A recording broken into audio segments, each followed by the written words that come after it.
Hello everyone, welcome back to Akiya classes. तो आज का हमारा टॉपिक रहेगा न्यूट्रिशन इन प्लांट्स। पौधों में किस तरीके से पोषण हम देखते हैं, न्यूट्रिशन कैसे डिस्ट्रीब्यूट होता है, वो सब कुछ देखेंगे, कैसे बनता है। सो सबसे पहली चीज़, कंपोनेंट्स ऑफ फूड। जब भी हम कुछ खाना खाते हैं, कुछ भी खाना खाते हैं, उसमें किसी या तो ये तीनों चीज़ें होंगी, चारों पांचों चीज़ें होंगी, ये सभी, या तो ये बहुत अलग अलग अमाउंट में होंगी, या हो सकता है दो चीज़ें हो, तीन चीज़ें हो, कभी भी सिर्फ एक चीज़ नहीं होती है। ठीक है, इसके अलावा भी फाइबर्स वगैरह हो सकते हैं, है ना। पर हम मेन कंपोनेंट्स की बात करें तो carbohydrates, proteins, fats, vitamins, minerals, ये सब होते हैं। और ये न्यूट्रिएंट्स हैं, यही न्यूट्रिएंट्स होते हैं खाने के। ठीक है, carbohydrates, proteins, fats, vitamins and minerals. और ये न्यूट्रिएंट्स क्यों ज़रूरी है हमारे शरीर के लिए? Enable growth, repair and energy. हमें ग्रो करने के लिए, हमारी बॉडी को रिपेयर करने के लिए और एनर्जी के लिए। अगर हम खाना नहीं खाएंगे तो हम जी नहीं पाएंगे। वो इसलिए कहते हैं क्योंकि हमारी ग्रोथ नहीं होगी, हमारे रिपेयर नहीं होगी, हमारे अंदर जितने भी प्रोसेसेस चल रहे हैं वो नहीं चल पाएंगे। ठीक है, तो अब हम बात करेंगे मोड ऑफ न्यूट्रिशन, कि ये जो न्यूट्रिएंट्स हमें हमारे शरीर के लिए ज़रूरी हैं वो हमें किस किस तरीके से मिलते हैं। स्पेसिफिकली हम प्लांट्स की बात करेंगे, प्लांट्स में। ठीक है, एनिमल्स नेक्स्ट टॉपिक होगा हमारा। तो चलिए, न्यूट्रिशन की हमने बात की कि उनका मोड, देखो न्यूट्रिएंट्स हैं ये carbohydrate, protein, fats, vitamins, minerals. ठीक है, इनको जो लेने का तरीका, इनको खाने का तरीका, मोड ऑफ टेकिंग न्यूट्रिएंट्स या मोड ऑफ टेकिंग फूड, खाना खाने का तरीका या खाने से किस तरीके से न्यूट्रिएंट्स अंदर अब्जॉर्ब होता है, उसको कैसे यूज़ किया जाता है, उसको हम न्यूट्रिशन बोलते हैं। ठीक है, तो mode of taking food by an organism and its utilisation, किस तरीके से यूज़ होते हैं ये न्यूट्रिएंट्स हमारी बॉडी में। तो ये मोड ऑफ न्यूट्रिशन पे हम इसके बारे में स्टडी करते हैं। और मोड ऑफ न्यूट्रिशन दो तरीके का होता है प्लांट्स में, ऑटोट्रॉफिक, हिट्रोट्रॉफिक। यस, हिट्रोट्रॉफिक भी होते हैं प्लांट्स। आपने यूजुअली ऑटोट्रॉफिक सुना होगा। ऑटो मीन्स सेल्फ, खुद से खाना बनाने वाले या खुद को खुद नरिश करने वाले, ऐसे जो अपना खाना खुद बनाते हैं। हम लोग अपना खाना पकाते हैं, पर ये प्लांट्स अपना खाना खुद बनाते हैं, प्रोड्यूस करते हैं। ठीक है, तो make food themselves, autotrophs. Auto means self, trophos means nourishment. ठीक है, और हिट्रोट्रॉप्स ऐसे प्लांट्स जो दूसरों को खाकर अपना खाना अपना पोषण लेते हैं। ठीक है, तो हैव अदर ऑर्गेनिजम्स, यानी कि ये दूसरे ऑर्गेनिजम्स को खाएंगे। That's it. नेक्स्ट, जो ऑटोट्रॉफिक की हम बात करते हैं ना, तो उसमें हम फोटोसिंथेसिस पढ़ते हैं। बहुत ही इंपॉर्टेंट आपका प्रोसेस है फोटोसिंथेसिस। इसमें कुछ नहीं है, इसमें क्या होता है, फोटोसिंथेसिस लाइट कंबाइन करती है। ठीक है, लाइट जो है कंबाइन नहीं करेगी, लाइट हेल्प करेगी कुछ चीज़ों को, छोटे छोटे सिंपल सब्सटेंसेस को कंबाइन करके कुछ एक्चुअल जो एनर्जी हमें चाहिए उसमें कन्वर्ट करने के लिए। प्लांट्स के केस में बात कर रहे हैं, तो प्लांट्स क्या करते हैं, लाइट को लेकर, छोटे छोटे जो सिंपल सब्सटेंसेस हैं उनको लेकर लाइट की मदद से उनको कंबाइन कर देते हैं, जोड़ देते हैं और कुछ इम्पॉर्टेंट एनर्जी बना देते हैं। ठीक है, और ये लाइट कहाँ से मिलेगी, ये हमें सूर्य से मिलेगी, सन से मिलेगी। अल्टीमेट सोर्स ऑफ एनर्जी है ये। ठीक है, तो आप यहाँ देख सकते हो, ये अगर हम बनाएं तो ये इस तरीके से है, स्टेम है, यहाँ नीचे रूट्स हैं, ठीक है, जड़ें हैं, तना है, और यहाँ पे पत्ते लगे हुए हैं। पत्तों पे सन की लाइट आएगी, सनलाइट आएगी, और वो जो सन की लाइट है, ऊर्जा है, वो पत्तों में क्लोरोफिल मिलता है, पिगमेंट क्लोरोफिल, वो उस एनर्जी को ट्रैप करता है। और फिर क्या होता है कि रूट्स से पानी के थ्रू, सॉरी सॉइल से जड़ें पानी और मिनरल्स ले लेती हैं। ठीक है, और वो पत्तों पर पहुंचा देती है, और पत्तों में जो क्लोरोफिल है उसने सन से एनर्जी ले ली है, रूट्स की वजह से उसमें पानी और मिनरल्स पहुंच चुके हैं। और जो स्टोमेटा है, ली पत्तों में छोटे छोटे होल्स होते हैं, स्टोमेटा है ना, छिद्र। ठीक है, उनसे कार्बन डाइऑक्साइड ले लिया हवा से। ठीक है, अब समझ रहे हो, क्लोरोफिल ने सनलाइट ले ली, जड़ों के थ्रू पानी और मिनरल्स आया पत्तों पे, और पत्तों के पास कार्बन डाइऑक्साइड भी है हवा से, तो ये सब मिलकर खाना बना देते हैं। खाने के साथ साथ ऑक्सीजन गैस भी रिलीज होती है। और खाना किस फॉर्म में बनाते हैं प्लांट्स, ग्लूकोज की फॉर्म में, जो क्या है, एक कार्बोहाइड्रेट है, एक शुगर है। ठीक है, और हमने देखा था कार्बोहाइड्रेट क्या है, एक इम्पॉर्टेंट न्यूट्रिएंट है। ठीक है, तो प्लांट्स के लिए भी कार्बोहाइड्रेट ज़रूरी है, एनर्जी के लिए। ठीक है, तो वो अपना खाना खुद बना रहे हैं, वो डायरेक्ट ग्लूकोज बना रहे हैं। ठीक है, तो ये समझ आया, प्रोसेस समझ आया। अब आगे बढ़ते हैं। देखिए क्लोरोफिल क्या है, क्लोरोफिल एक ग्रीन पिगमेंट है, ये एनर्जी ऑब्जॉर्ब करता है, सनलाइट सूर्य की ऊर्जा को ऑब्जॉर्ब करेगा। स्टोमेटा क्या है, वो गार्ड सेल्स से इस तरीके से गार्डेड होते हैं, ठीक है, छेद जो होते हैं, छिद्र, जिनके थ्रू गैशियस एक्सचेंज होता है, कार्बन डाइऑक्साइड अंदर आती है और जो फोटोसिंथेसिस के बाद देखो खाने के साथ ग्लूकोज के साथ ऑक्सीजन भी रिलीज हुई, तो ऑक्सीजन को ये बाहर निकालते भी हैं, ठीक है, कार्बन डाइऑक्साइड अंदर लेते हैं एयर से और ऑक्सीजन हवा में छोड़ देते हैं, जो हम लोग इनहेल करते हैं, ठीक है। और मैंने यहाँ लिखा है कि जड़ें जो हैं, जड़ें और स्टेम के थ्रू, वेसल्स के थ्रू पानी और मिनरल्स ऊपर चढ़ता है। वेसल्स क्या होती हैं, वेसल्स पाइप की तरह होती हैं, ठीक है, जो रूट्स और स्टेम और लीव हर तरफ पड़ी होती हैं, ये पाइपें रूट्स से लेकर स्टेम से लेकर लीव्स तक होती हैं, तो ये इस तरीके से पानी और मिनरल्स को कंडक्ट करने में मदद करती है, ठीक है। अब देखो कई बार हम बोलते हैं कि हमेशा फोटोसिंथेसिस जो है वो पत्ते ही करते हैं, पर कई बार बिसाइड्स लीव्स, पत्तों के अलावा फोटोसिंथेसिस और जो प्लांट के ग्रीन पार्ट्स हैं उनमें भी होती है, ठीक है। जैसे ग्रीन स्टेम हो गए या ग्रीन ब्रांचेस हो गई, या जब प्लांट छोटा होता है तो उसका हर एक पार्ट फोटोसिंथेसिस करता है जो सनलाइट में होता है, पड़ता है, ठीक है, ग्रीन कलर का होता है।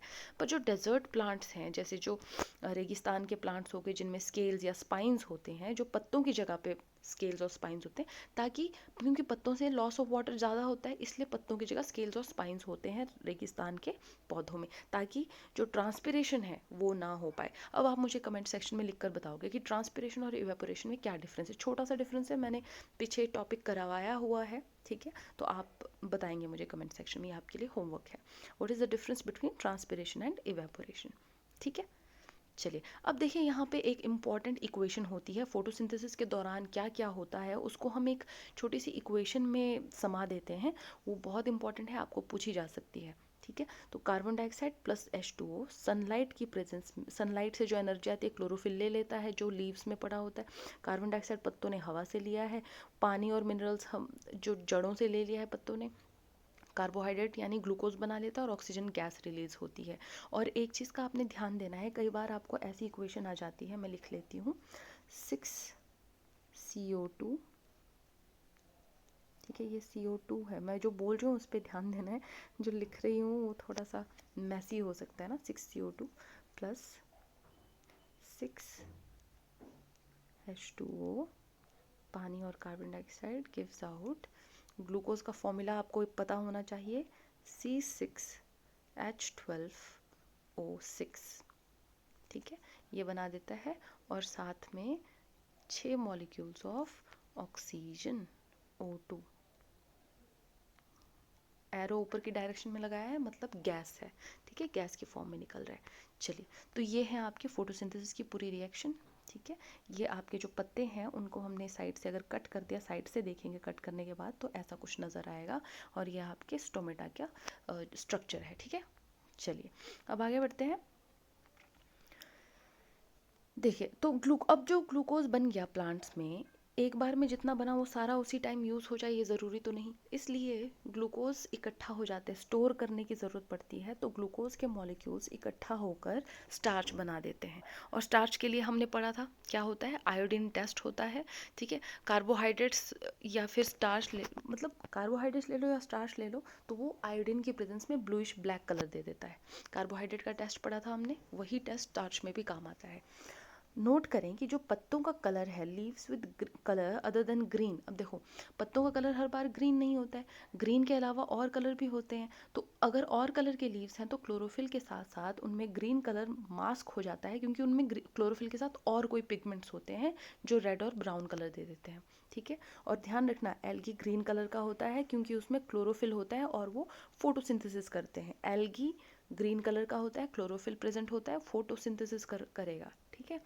चलिए अब जो कार्बोहाइड्रेट्स होते हैं उनमें यूजुअली आपको कार्बन, हाइड्रोजन और ऑक्सीजन मिले हुए होंगे, ठीक है, उनके फॉर्मूले में आपको नजर आएगा कि वो कार्बन, हाइड्रोजन और ऑक्सीजन से बने हैं। पर जो विटामिन्स और प्रोटीन्स होते हैं वो यूजुअली कार्बन, हाइड्रोजन, ऑक्सीजन और नाइट्रोजन से जो मिलकर बनते हैं, ठीक है। नाइट्रोजन यूजुअली एयर में प्रेजेंट होती है, पर वो पौधे उसको डायरेक्टली हवा से नहीं ले पाते हैं, इसलिए जो सॉइल में जो नाइट्रोजन होती है उनको कुछ बैक्टीरियाज कन्वर्ट कर देते हैं गैशियस नाइट्रोजन में, ठीक है, जो यूजेबल होती है, जो जिसको पौधे यूज़ कर सकते हैं, ठीक है, समझ में आया। और कुछ फर्टिलाइजर्स हम ऐड करते हैं वो भी तो हम मिट्टी में ही ऐड करते हैं, है ना, क्योंकि मिट्टी से अब्जॉर्ब कर सकते हैं जड़ों के थ्रू नाइट्रोजन, बट अदरवाइज पौधे जो हवा में जो नाइट्रोजन प्रेजेंट है उसे यूज़ नहीं कर पाते हैं। Other modes of nutrition in plant, अब मैंने कहा कि कुछ प्लांट्स हिट्रोट्रॉफिक भी होते हैं, सारे के सारे प्लांट्स फोटोसिंथेटिक नहीं होते हैं कि अपना खाना खुद बनाएं, है ना, कुछ दूसरे ऑर्गेनिजम्स को भी खाते हैं। ऐसे कौन से प्लांट्स हैं? देखो, अगर पौधे में क्लोरोफिल प्रेजेंट नहीं है तो वो हिट्रोट्रॉफिक होगा, उसमें फोटोसिंथेसिस नहीं होती है। सबसे अच्छा एग्जाम्पल है कस्क्यूटा, जिसको हम बोलते हैं अमरबेल, ठीक है। ये एक क्लाइंबर की तरह होता है, ये किसी पौधे के अराउंड, पौधे को होस्ट बनाता है, उसके अराउंड लग जाता है सर्कुलर फॉर्म में, और क्लाइंबर ऊपर ऊपर क्लाइंब करते रहता है। तो ये उस पौधे से न्यूट्रिशन लेता है, अपना खाना खुद नहीं बनाता, ठीक है। और कुछ होते हैं इंसेक्टिवोरस प्लांट्स, ऊपर वाला तो पैरासाइट की तरह ही काम कर रहा था कि किसी पौधा कोई पौधा है ग्रीन कलर का जो फोटोसिंथेसिस कर रहा है, उसके अराउंड लग जाएगा और उससे न्यूट्रिशन लेता रहेगा, पैरासाइट की तरह काम कर रहा है। कुछ होते हैं इंसेक्टिवोरस प्लांट्स, यानी जो इंसेक्ट्स को ही खा जाते हैं, ठीक है। तो ऐसे यूजुअली ऐसे इन पौधों का ज़रूरी नहीं है कि कलर ग्रीन हो या ना हो भी सकता है, नहीं भी हो सकता है, पर ये इंसेक्ट्स को खाते हैं, कि जो कीड़े मकोड़े होंगे उनको खाएंगे। सबसे अच्छा एग्जाम्पल है पिचर प्लांट, इसमें एक लिड होती है, ठीक है, पिचर होता है जिसमें यूजुअली डाउनवर्ड डायरेक्टेड ट्रैप्स होते हैं, यानी कि अगर मैं आपको ऐसे बताऊँ, एक जग की तरह होगा, है ना, ऊपर इसमें यहाँ पे फ्लैप होता है, ये अगर खुला होगा तो यहाँ पे इंसेक्ट्स अगर अंदर आ गए तो ये फ्लैप एकदम बंद हो जाता है और अंदर डाइजेस्टिव एंजाइम्स रिलीज हो जाते हैं, जो इंसेक्ट है वो उसकी डाइजेशन हो जाती है, ठीक है। नेक्स्ट इज सेप्रोफाइट्स, सेप्रोट्रॉप्स, ठीक है। जो सेप्रोट्रॉफ का मतलब, जहाँ पे सेप्रो वर्ड आएगा दैट मीन्स वो जो डेड और डिकेइंग ऑर्गेनिक मैटर है उसको खाते हैं, चाहे वो डेड प्लांट्स हो, डेड इंसेक्ट्स हो, कुछ भी हो सकता है, डेड और डिकेइंग ऑर्गेनिक मैटर होगा तो उसको खा जाते हैं। ऐसे प्लांट्स हमारे पास सबसे अच्छा एग्जाम्पल है मशरूम। मशरूम देखो, फंजाई जो है ना वो कहीं ना कहीं अभी भी डिबेटेबल है कि हम उसको कम्प्लीटली प्लांट माने या कम्प्लीटली एनिमल माने, ठीक है। बट हम यहाँ पे प्लांट्स में भी स्टडी कर रहे हैं फंजाई को, कि जो मशरूम है वो फंगस होता है, ठीक है, और ये ग्रो करता है जो सड़ रही लकड़ी होती है उस पर, है ना। ये पिकल पे, लेदर पे, कपड़ों पे, इन सब पे ये ग्रो करता है जब इसको हॉट और ह्यूमिड वेदर मिलता है, और ये इसमें फंगल स्पोर्स प्रोड्यूस होते हैं जिससे ये बढ़ता रहता है, ग्रो करता है। तो ध्यान रखना, सेप्रोट्रॉफ में प्लांट का एग्जाम्पल मशरूम आएगा। फिर आता है हमारा लास्ट जो टॉपिक है इस चैप्टर का, दैट इज सिम्बायोसिस। ये आपने पढ़ रखा होगा ऑलरेडी। इसमें क्या होता है, दो लोग साथ में ऐसे रहते हैं जिससे दोनों को फ़ायदा होता है, ठीक है। कोई भी पैरासाइट और होस्ट नहीं होता है यहाँ पे। जैसे जो क्लाइंबर्स थे उनमें क्या था, पैरासाइट की तरह एक्ट करते हैं, वो देते कुछ नहीं है, बस लेते ही हैं न्यूट्रिशन, है ना। सिम्बायोसिस में ऐसा नहीं होता, दो लोग साथ में रहते हैं, दो ऑर्गेनिजम्स, और वो आपस में न्यूट्रिएंट्स भी शेयर करते हैं, खाना और जो शेल्टर है दोनों शेयर करते हैं, है ना। एक शेल्टर देता है दूसरे को, दूसरा जो है खाना देता है बनाकर, समझ रहे हो। तो बहुत अच्छी बॉन्डिंग होती है इनकी। इसका सबसे अच्छा एग्जांपल है लाइकन्स, एल्गे और फंजाई का मिक्स का सिम्बायोसिस होता है, ठीक है। एल्गे क्या करता है, मैंने बताया था फोटोसिंथेटिक है, फूड बनाएगा, और फंजाई इसको शेल्टर प्रोवाइड करेगा, इसको प्रोटेक्ट करेगा, ठीक है। क्लियर है। और यहाँ पे एक अच्छा एग्जाम्पल और है, राइजोबियम। राइजोबियम जो कि एक बैक्टीरियम है, ये क्या करता है, एटमॉस्फेरिक नाइट्रोजन ले लेता है, और ये जो भी यूजुअली दालें वगैरह होती हैं उनकी रूट्स के साथ रहता है और उनको नाइट्रोजन दे देता है बना बनाया, समझ रहे हो। तो ये वो रूट्स इसको शेल्टर प्रोवाइड करते हैं राइजोबियम को, और राइजोबियम जो है उनको नाइट्रोजन प्रोवाइड करता है बना बनाकर यूजेबल फॉर्म में, ठीक है। क्लियर है। आई होप आपको आज का टॉपिक अच्छे से समझ आ गया होगा।